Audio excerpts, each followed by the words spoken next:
Hello, fellow humans, and welcome to the inaugural episode of Language Mysteries Explained. And today we're going back to a moment that changed the game in our understanding of how humans learn language.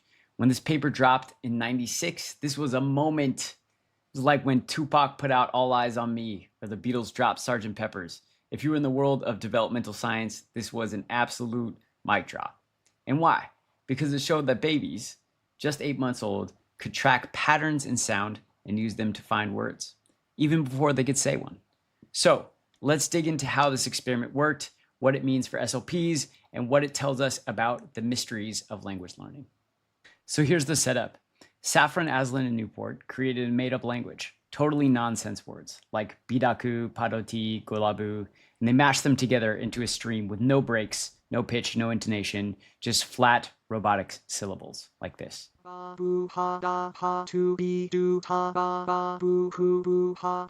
They played this for 8-month-old babies for just 2 minutes, and they had no cues, no meaning. It was just this sound stream. And then they tested whether the babies could find the words that they buried in that stream. So here's where it gets fun and honestly brilliant. Babies can't just tell you what they know, right? And they can't even press a button. But they do have this built-in feature. They like listening to new things. And once they get bored of something, they'll stop paying attention. So this is called habituation. They habituate to something. It's no longer interesting. So the researchers used that. After hearing the 2-minute stream, babies were shown a blinking light. When they turned toward it, they'd hear a test sound, either a word from the stream, meaning one of the syllable combinations that hung together statistically, or a part word, a combination that spanned a word boundary. And the babies controlled how long each sound played by simply looking at it. And here's the result. They listened longer to the part words. Why? Because they had already habituated to the real words. They noticed that the words were familiar, and they detected when something violated the pattern, all from just 2 minutes of exposure. It's incredible. So what the babies were doing is called statistical learning. They were calculating, albeit subconsciously, when I hear ba, what usually comes next. If it's always ku, then ba ku feels more like a unit. But if ku is followed by anything, pa, do, ti, then that transition is weaker. No one taught them to do this. This is just subconscious machinery. This is what the brain does. We track co-occurrence patterns to make sense of the chaos. Babies don't need pauses or definitions, just enough input to find this meaningful structure. So neurophysiologically speaking, here's the idea. When a baby hears go la boo over and over, the neurons for go, la, and boo start firing in sequence, and the brain goes, oh, these go together. They start wiring into a unit. This is Hebbian learning. Neurons that fire together, wire together. Over time, that becomes a stable word representation. And from there, the brain can ostensibly move up to tracking larger scale patterns, maybe in the form of syntax or phrases or meaning. It can build these chunks starting with sound. So this finding really has so many implications for language development. And I was able to talk to Dr. Saffran about a lot more of these on the podcast, but I'll just mention one. What if a kid locks into a pattern too fast? And this is about learning. Usually we think, hey, it's really good to learn quickly, right?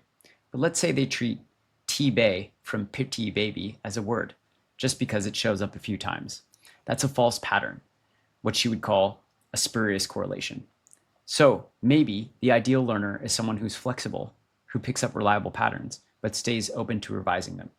Too fast, you risk grabbing the wrong patterns, but too slow, and you miss the structure. So this might explain some of the individual differences we see in language development. So what do we do with all this? Why does it matter? Well, if you're a speech language pathologist like me or a parent, this is pretty practical. Number one, experience matters a lot.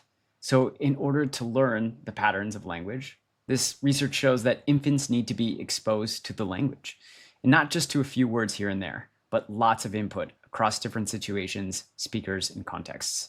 So babies are kind of like these little probability engines, and they need enough data in order to build up good representations. Number two, repetition with variation is gold. So don't just say a word once and expect the magic to happen.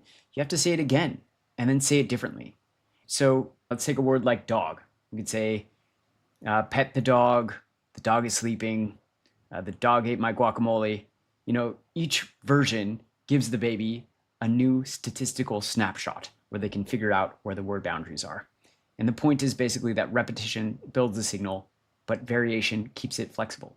And finally, remember that these infants only learn these patterns that they attended to. So if you can control the context and control what the baby is attending to, you can really take advantage of the fact that they're doing this subconscious processing. And so attention and statistical learning, they really work hand in hand. If you can guide their attention, you can guide their learning. A final note of caution is that perhaps when homes are filled with background noise, passive screens, distracted caregivers, something may be happening to this input. If babies are getting fewer rich, structured, responsive patterns, does this impact statistical learning? The signals might still be there, but they could be buried in noise. A lot of digital noise from iPads and cell phones. And the result, a child who hears all the syllables but doesn't get enough structure to build from.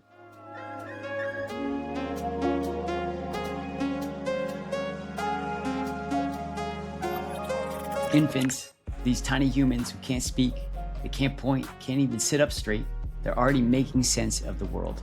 They're pattern seekers. In the very first days of life, they're immersed in the chaotic, ever-shifting sonic soup. And somehow, through raw listening, their brains start building structure, piece by piece, probability by probability. They're tracking invisible boundaries, grouping sounds, building meaning, all before they can say a single word.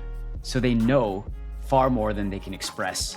And the more we study them, the more we realize the mystery of language isn't just about how we speak, it's about how we perceive, how we reach for order long before we can explain it. And that search for structure, that deep, quiet intelligence, that's something worth paying attention to. Thank you so much for joining me for this first episode of Language Mysteries Explained. If you're really curious about this topic, you can check out my podcast with Dr. Jenny Saffran on the Beyond Words podcast. If this sparks something in you, hit subscribe, leave a comment, let me know what you'd like to hear more about. Love to hear from you. And remember, language is more than words. So what lies beyond the words we speak? Tune in to the next one and find out.